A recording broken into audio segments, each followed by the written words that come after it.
যদি মন খুলে হাসতে চান তাহলে এই ভিডিওটা শেষ পর্যন্ত দেখে যান। একটা ছাত্র স্যারকে বলল, স্যার একটা প্রশ্ন করতে পারি? তখন স্যার বলল, হ্যাঁ কর। তখন ছাত্র বলল, স্যার আপনি একটা আস্ত হাতিকে কিভাবে ফ্রিজে রাখবেন? তখন স্যার বলল, জানি না। তখন ছাত্র বলল, খুবই সহজ স্যার, আপনি আগে ফ্রিজটা খুলবেন, তারপর আস্তে করে সাবধানে হাতিটাকে ফ্রিজে ঢুকাবেন। স্যার আর একটা প্রশ্ন। তখন স্যার বলল, কি? তখন ছাত্র বলল, স্যার এবার বলেন তো আপনি একটা আস্ত গাধাকে কিভাবে ফ্রিজে রাখবেন? তখন স্যার বলল, খুবই সহজ, ফ্রিজটা খুলবো আর গাধাটাকে রেখে দিব। তখন ছাত্র বলল, হয় নাই স্যার, আগে আপনি হাতিটাকে বের করবেন, তারপর গাধাটাকে ভিতরে ঢুকাবেন।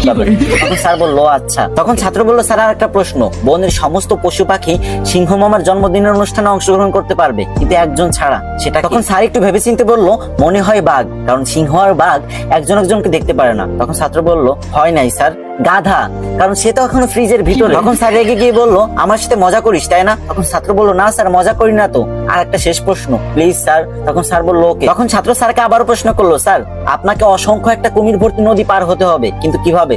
তখন স্যার বলল, এটা কোনো অবস্থাতেই সম্ভব না, তবে বড় একটা লোহার নৌকো হলে পার হওয়া যেতে পারে। তখন ছাত্র বলল, হয় নাই স্যার, আপনি খুব সহজেই সাথের নদী পার হয়ে যেতে পারেন, কারণ কুমিরগুলো তো